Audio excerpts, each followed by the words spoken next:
캐나다 의료 시스템이 선진국 중에서 최하위권에 머문 것으로 나타났습니다. 비영리 단체인 커먼웰스 펀드가 4일 발표한 연례 보고서에 따르면 캐나다의 의료 시스템은 11개 선진국 가운데 전체 10위로 미국 다음으로 낮은 것으로 평가됐습니다. 이 보고서는 매년 의료 접근성과 형평성, 가격 접근성, 그리고 보건의료체제 성과 분야 및 행정 능률을 포함한 주요 의료 시스템 부문을 기준으로 11개 고소득 국가의 순위를 매기고 있습니다. 조사 대상국은 캐나다를 비롯한 미국, 호주, 프랑스, 독일, 네덜란드, 뉴질랜드, 노르웨이, 스웨덴, 스위스, 영국 등 11개 나라입니다. 올해 선진국 의료 시스템 순위에서는 1위인 노르웨이에 이어 네덜란드, 호주, 영국, 독일이 상위권을 차지했고 뉴질랜드, 스웨덴, 프랑스, 스위스 등이 하위권을 나타냈습니다. 이 중 캐나다는 의료체제 형평성과 성과 부문에서 각각 10위를 기록했고 의료 접근성 부문에서 9위에 머물러 11위인 미국과 함께 종합순위 최하위에 그쳤습니다. 이외 행정 효율성이나 치료 과정 부문에서는 각각 7위와 4위를 차지했습니다. 특히 캐나다는 의료 서비스 접근 부문에서의 소득 관련 격차가 가장 큰 것으로 나타났습니다. 또한 다른 나라들에 비해 미국과 캐나다는 환자 경험 부문에서 소득 관련 불평등이 더 많은 것으로 조사됐는데 이러한 불평등에는 의료 및 치과 진료 접근에 대한 재정적 장벽, 의료비 부담, 영업시간 외 진료의 어려움, 환자 참여를 촉진하기 위한 웹포털 사용 등이 포함됩니다. 보고서는 다른 나라에 비해 캐나다는 유아교육, 육아휴직, 한부모 소득 지원과 같은 사회 프로그램의 지출이 적어 보건의료 서비스에도 영향을 미치고 있다고 평가했습니다. 다음 소식입니다. 캐나다에서 주택 구입을 위한 다운페이 자금을 모으는데 얼마나 많은 시간이 필요할까요? 캐나다 국립은행이 전국 10개 도시의 주택 및 모기지 동향을 조사해 발표한 자료에 따르면 캐나다에서 중간 가격의 주택 구입을 위해 다운페이먼트 자금을 충분히 저축하기 위해서는 평균 6년의 시간이 필요한 것으로 나타났습니다. 이는 각 10개 도시의 중위소득 가구가 세전소득의 10%에 해당하는 금액을 저축한 경우를 가정해 계산한 결과입니다. 작년 이맘때에는 다운페이 자금을 마련하는 데 걸리는 시간이 5년으로 책정됐는데 이를 계산해보면 1년 만에 12개월의 저축 시간이 추가로 늘어난 셈입니다. 특히나 밴쿠버, 빅토리아, 토론토 등 대도시에 살고 있다면 세전 가계소득의 10%를 다운페이 자금으로 저축한다고 가정했을 때 수십 년이 걸릴 것으로 예측됩니다.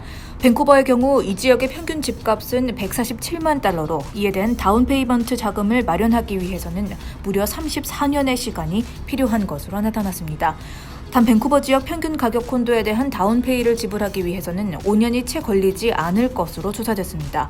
평균 집값이 103만 달러로 책정되는 빅토리아의 경우는 단일주택 및 타운하우스에 대한 다운페이 자금 마련을 위해 약 28년의 기간이 필요할 것으로 예상됐습니다. 또 평균 콘도의 다운페이를 위해서는 47개월의 저축 기간이 필요했습니다. 토론토는 빅토리아보다 평균 집값이 120만 달러로 더 높았지만 주택 다운페이 자금을 위한 저축 기간은 26.5년으로 다소 짧았습니다. 이는 토론토 지역 가구의 중위소득이 빅토리아보다 더 높기 때문으로 해석됩니다. 콘도 다운페이를 위한 기간의 경우에는 5년이 필요할 것으로 계산됐습니다. 이에 평균 집값이 50만 달러인 몬트리올의 주택 및 콘도 다운페이 저축 기간은 각각 3.5년과 2.5년으로 나타났고 평균 집값이 37만 달러인 위니펙은 각각 2.3년과 18개월이 걸릴 것으로 집계됐습니다. 퀘벡의 행정 수도인 퀘벡시티는 10개 도시 중 주택 구입을 위한 다운페이 저축 기간이 가장 짧은 것으로 드러났습니다. 이 도시의 평균 주택 가격은 33만 달러로 다운페이 자금을 모으는 데에는 평균 2년 혹은 28개월이 걸릴 것으로 추산됐습니다. 다음 뉴스입니다. 캐나다에서 델타 변이 바이러스로 인한 4차 확산이 현실화되고 있는 가운데 의료진에 대한 백신 접종 의무화 목소리가 높아지고 있습니다. 3일 캐나다 의사협회와 간호사협회는 코로나19 변이 바이러스에 대한 확산 위협이 높아짐에 따라 환자와 지역사회를 지키기 위한 추가적인 조치가 필요하다며 의료 종사자들의 백신 접종 의무화를 촉구한다는 공동 성명을 발표했습니다.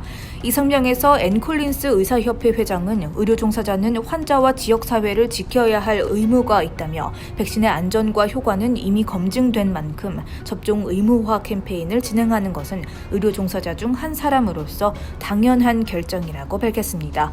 옥스퍼드대 통계 사이트인 아워월드인데이터에 따르면 캐나다인의 3일 기준 접종률은 71%대로 세계에서 가장 높은 수준을 유지하고 있습니다.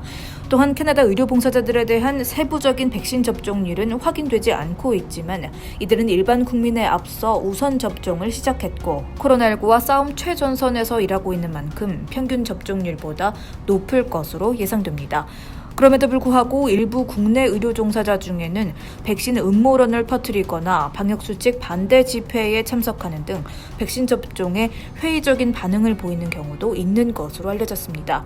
이에 프랑스와 이탈리아를 비롯한 일부 유럽 국가는 이미 의료 종사자에 대한 백신 접종 의무화를 시행할 예정이라고 발표했고 미국 의료단체 역시 의료진의 백신 의무화를 촉구하고 나섰습니다.